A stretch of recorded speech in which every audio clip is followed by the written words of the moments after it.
Hello, buddy. My name is Eric, and today we got another scam to look at, although this time it wasn't targeted at me, it was targeted at Deephumor. Shout out to Deephumor for sending this to me. I mentioned him in my previous coverage of this scam, and the scammers have realized that trying to steal my channel is not a good idea. So, they've decided to go after him instead. So, let's see what we got here. So, we've got a interesting payload, and this time the agreement worked, and I'll show you what I put in because I think it's kind of funny. So they say, all right, which influencer is this? And we put in some interesting stuff. I actually meant to spell it that way, but it doesn't matter. And, you know, I'm going to take payment. Look, just send me your Luma Stealer logs. And then when you click download, you get... Now, it does the Explorer pop-up, but this time it actually works. And what it did is it connects to a WebDAV server at this address. Now, given this is the same domain we saw previously, it is the same people doing this. So there's like one gang that's doing this, and there's two CDNs. This is a fake instruction PDF, and the other one is a fake agreement PDF. They're probably the same file, but we will check that. Now, the way this shortcut works, it calls a file called forfiles.exe that I've actually never seen before. So I'm just going to see, I've got an idea of what that's going to do. Okay, so it runs a command on a file or a set of files. Okay, Windows / oh, PowerShell. This seems to be our destination. Wharf.json. And while it does have a fake JSON, this is not a JSON, this is a PE file. Note the MZ. If you see that, you're not dealing with a JSON, you're dealing with an executable. Now, we'll also check and see if CDN1's file does go to a different directory so we can get more malware. Because with malware, it's always the more the merrier. Yeah, it looks different, so let's see what this one does. And that one just downloads, oh, dangerous download blocked. Okay, we're going to have to change our settings to fix that. But that's always a good sign that it's legit when... my antivirus doesn't like it. It's like what Deephumor said. My antivirus doesn't like it. And the scammer's like, but if it was a Word document, it's just kind of funny. And there we go. Just gotta turn off the protection. Wharf. We'll call this wharf.exe. Payload1.exe. And then we'll call the other one payload2.exe. And just to get an idea of the amount of distribution these have seen, we'll upload them to VirusTotal. Clean. Okay, this is a DLL. And it is, in fact, a Luma Stealer. And what about this one? This one is an EXE, and it's not as well known. Now, of course, it's going to be a steal. Oh, it is getting a Luma label, but it's getting fewer, so probably crypted in a different way. And these are both really getting really weird results on Detect It Easy. Okay, that one's not as weird, but the other one was getting a 32-bit driver result, which doesn't make any sense, because I don't think it's a kernel driver. Be interesting after a recent video. So then we'll try this one should execute, so we'll try this one first. Now, okay, so manually running the PowerShell got it to work. And then it just throws an error, which of course I imagine is by design because, oh, and our Chrome just got killed, which tends to be something that happens when an info stealer executes, because in order to get priority.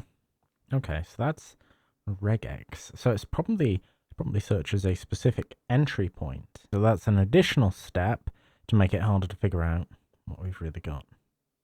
Oh, that makes more sense. Okay, so it's supposed to be run with MSHDA. I have a pretty good idea this is not the real Microsoft Edge updater. Okay, just a coin. And then that calls a PowerShell that does this, which is the next stage, and this just transforms that. Then my usual method for getting the truth out of this is just to, once it decrypts, instead of executing, we just... And given Microsoft has a knack for confusing syntax, believe it or not, the and here is actually execution. So we want to replace that with write output. And here we go. Here's the next stage of the malware. I've eventually thought either using LLM agents or even doing it manually of making an automated way of doing this, but for now this is how we do it. Stage. It'd probably be easier to open this. I think I have VS Code on this VM, so we can just use that. Okay, now we got VS Code, so we can just take it. It just formats these things a bit better. And really all we should have to do with this is just get rid of the updater.exe and not get rid, but instead of executing it, we just leave it, and then we should get the final payload.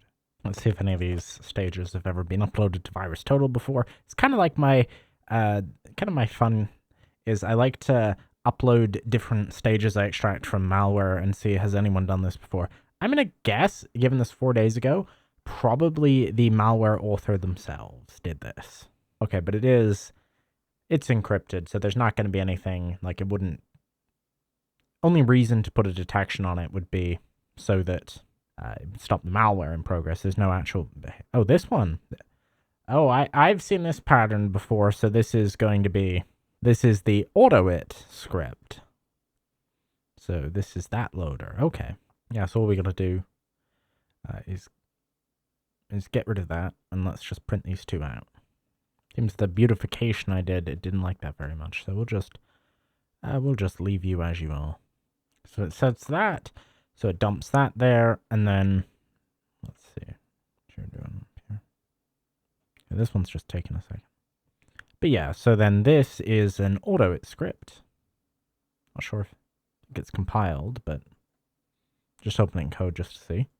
Yeah, this is compiled. Now, given how this is a compiled auto-it script, the easiest way to deal with it is just going to be to run it as it intends and then hook it. It's 32-bit app, so we get x32 debug, we load this into it, and then we pass a command line argument so that it runs this. That allows us to hook it in such a way that we can then start putting hooks on the external, like whatever it's going to actually call. Okay, so that's just opening the bin file. That's the first hook we hit. Then we hit create process A hook. And what is, maybe it's going to inject it. I don't have a lot of confidence in the, let's see. So signed correctly. So no, there's no indication that's been tampered with. So we'll just let this one execute. It's also hook create remote thread. And no, I'm about to load like, yeah, but I don't. So I did a bit more digging. So I did have one thing wrong about our assumptions here. So no, it's not the second file is not an auto-it script. The first is a compiled auto-it script. Also, fun thing, if you ever open this in a disassembler, you get a whole spiel about how it's against their terms of service, which is kind of funny. But exe.auth doesn't seem to like this one. Let me see why. There's some remnant of Defender, which apparently is still running despite being disabled. It's almost like malware. And despite not catching any of the malware, it is decided that this program is... I never understand the people who are like, oh, Windows Defender is enough. Okay, then you're saying no antivirus is fine, because Windows Defender is not good. If there's one thing you can learn from watching my videos, it's Windows Defender is not good. Don't listen to people who say it's really good. Oh, wow, the moment we actually dumped it out, Windows Defender finally did something. I don't know how, because it was off yesterday. Okay, but what? Okay, it's weird. it's like it came back. Well, that's okay. That's actually a really good sign. The fact that it's getting a Defender hit means this probably is in fact what we were looking for. That's instantly got hits. But it's kind of funny how it was only after I extracted the payload that Windows Defender was like, oh yeah, this doesn't quite look legit. So then what is DarkGate? Well, it's a loader that's usually used as a rat. Now I'm just going to compare the files. Yeah, that seems plausible. Just that the size of the files are plausibly similar. There could actually be some extra junk on the end of this. Next thing I'm going to do is I'm going to set a read breakpoint on this section of memory so that we can see when this is, or how it is executed. Okay, that's not entirely clear how this loader works. And according to Detected Easy, I'll just flip so you can see that, this is actually created with PE to shellcode so that it can just be injected into the running process. And of course, that's why it doesn't have any import or export table. So if that is a shellcode loader, then this should be the actual shell. Oh, wow. Okay. So after just watching it execute, I found that it temporarily it did create a script, and then we can decompile that, and here we go. This loader is apparently called DarkGate. Successfully dumped it as both an exe and now this file. So here's the second one. I had actually made a bit of a mistake by assuming that both of the exes were the same, but they're a tiny bit different. And this is another, it's got another tag for being DarkGate. And it's interesting how there's very different detections here. So the second file must play a role in that. So I'm just going to see, did this one also go to the AF debug? Nope. Okay, well, let's see what happens if we hook it with a debugger. I'll restart to apply the command line change. These are just weird errors because we killed Asler. It's all good. And the exe is, of course, at the EDI pointer, because that seems to be a trend. And let's see if the creation of that folder in C also works the same way as the other one did. No indication of this folder changing so far. Oh, here we go. Now what's weird here is despite looking randomized, this is actually a fixed name.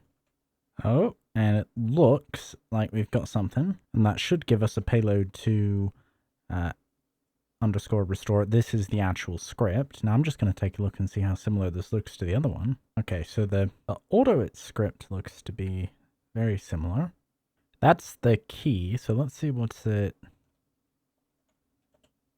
EDX right now. We move whatever is here. Let me read the bin file. Okay. And now we're heading into this folder. We've created the file, but we haven't written to it yet. And now we've written it from that write file call up here. This here is the actual configuration for this piece of malware. Now we can actually dump this out. Just go on one of the dumps and see what's around that area. Go 59742FC. That's now dumped. And this is going to call the exe. And then we write the exe. And I have a guess this is going to start the process, but I could be wrong. It could just be a memory cleanup function. And now we load this, and here is the call to create process A. Only mystery left is the injection process. Now, given this is a .NET, it's probably injecting a .NET payload. And if we did create the process, we jump here. So here's what that's been working on. I'm trying to see, is this just mapping out every function in NTDLL? And I assume it's putting the... that is in fact what it's doing. All right. Okay, so unlike the other file, this one is actually just the auto-it script. So I was able to extract that, and this looks to be the same script. The main thing we need to do is just, and we can do that statically, decrypt that, which should yield the answer. And after a bit of attentiveness, because the first translation mistake I made didn't work, but here we go. So we've now deobfuscated this. And what we are doing here is we want to set, make that executable, and that is the actual exe. Now, I believe we need a second function to account for the fact that binary and string data isn't differentiated in auto-it like it is in Python. Okay, so we now have it fully deobfuscated. We create that. And then we put the data pointer, which actually doesn't need to be deobfuscated. So I'm just going to run this again without the decryption on that, so that we get the correct dump. And of course, it doesn't need a magic number because it's shellcode. Poorland. Oh yeah, because this is Delphi. That's right. A lot of the stuff in this program will make you feel a bit old. So now we can take a look at the dump.out that we got, and we can notice some interesting things about this file. So first of all, we have this blob. Now, I believe this is actually more stuff that is XORed, but we're not that interested in the blob right now. But what we do notice here is what's clearly a P. Now, this is strange. instead of cannot run under MS-DOS, but it doesn't technically matter. Note the MZ. So if we dump this section into a separate file, we will actually have a valid P. Now, I believe this is roughly the same as the one I dumped dynamically, but I'm just going to do it again just to confirm. Now, this DarkGate.exe is immediately recognized as a valid P file because it is. Also run it in Detector Easy and see, in addition to having a fake compilation timestamp, this is actually a Delphi language binary, which, of course, the real one is known to be. So the auto, it was the first stage, and this is now the next one. Now here we can see the anti-analysis. So we'll just name this as such. For the video, anything virtual. So we got two string compare functions. Oh, I get it. This is string contains, and this is string equals. That's the difference. So anything with virtual in there is blocked, anything with VMware, and then also any of these. So that is why, that's a big reason why I built the GPU pass-through setup, is because if we were just using Microsoft Basic, they now are starting to detect that. The other thing I saw, because we can look at the calls into this function over in the cross-references, and we see, oh, actually, let's see what this, okay, that's just checking if the system is 64-bit. I also saw one that said Xeon. Just find it here. And to me, that is a really weird anti-analysis. I'll call this anti-sandbox. That's one I've actually never seen before, because why would you, and then this is going to be get processor name, and this is also called in this function. Yeah, that's truly, especially given Intel now sells Xeons for workstations. That's just a strange thing to see here. And then this is where the malware config struct goes. This section, we should actually declare that we should make these into a struct. If you saw earlier in the video where we dumped that config, this all goes here. This is probably the parser for it. Now, to my understanding, this actually, those blobs that we saw up here, I believe this actually gets back into the config. So here we have the actual malware config. So we see, okay, so this one is the XOR key. And then we have these binder tags.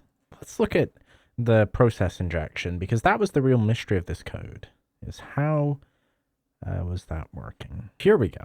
So we create this process, and this is from the configurator. This will either be MS Build or the real Microsoft Edge updater.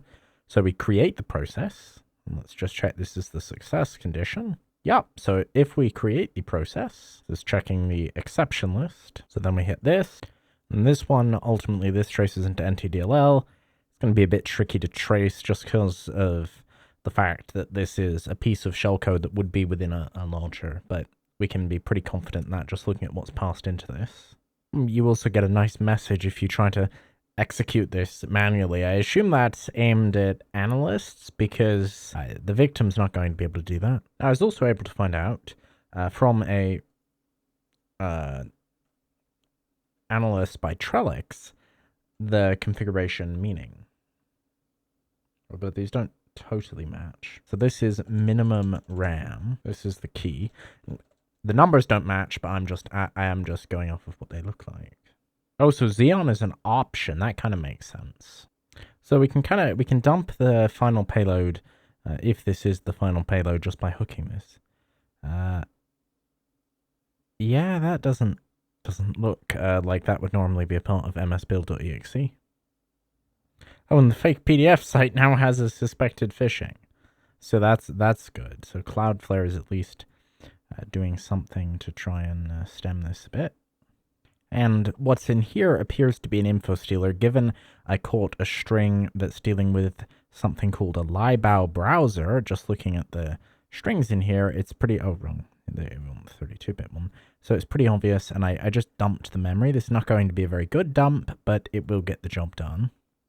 Some more very legit looking data in this binary. So using a Delphi decompiler, I was able to get this a bit nicely, more nicely formatted. I used IDL, which is the main Delphi reconstructor that people use, and then I exported that to a map file, which I was then able to import into Binary Ninja. So now we get slightly more sensical function mappings, and what we can see is the use of this ctemp directory, and then another A3X script. So here's the info stealer activity. We just call this via dynamic analysis. You never ever want to see a bunch of hits to web data, especially not from a program that just should not have that capability. Oh wow, someone likes their cookies. It's like he's got his hand in the cookie jar. There's also an incredible amount of effort put into this payload to avoid emulators specifically. Now, to my understanding, that's not so much because people like us might be using, say, queuing to emulate malware for reverse engineering, but more a lot of antiviruses to try and get around packers. They will actually try to emulate the binary, which sounds amazing, and it still does have potential. The problem is that nowadays, most malware has figured out giveaways within your binary so that they can more easily reverse engineer it. Now, the thing stays running, but it does basically all of its work within the first brief period. But the main thing we're after is how do we get into this MS build from the disassembly, which of course all relates to this. So here's where the ctemp happens. Then we hit this command and control server, going on over to 92.240.118.89, and this is where the actual communication takes place. Now, this entirely communicates over a alternative alphabet of base 64. The alphabet is baked into the binary. It's a bit like an Enigma machine where you have an alternative alphabet that is only known at that point. And of course, there's some way of syncing that up, probably through the client ID. And it keeps sending back little bits of data back and forth. Because in addition to being an info stealer, this payload, to my understanding, is capable of acting as a rat, so they can actually remote control it. It's a clever technique, because even if you have an antivirus, it's not, once it's loaded itself into MS Build, that MS Build is always going to come up clean. So, because it's being loaded at launch. So that is essentially going to be all for this video. We've gone through pretty much everything. So what does it do? Steal all your data, but the more interesting thing is the layers of loaders here, and especially at the beginning, this whole WebDAV, where you have this contract, like they put more effort into. My guess is the goal is to increase the time it takes for someone to figure out they've been had, because if they don't figure out they've been had for a while, they might be able to be in the channel longer, and maybe beyond just doing a crypto scam stream, they might be able to sell the channel. That's all from me for now. Let me know what you think in the comments below. Bye.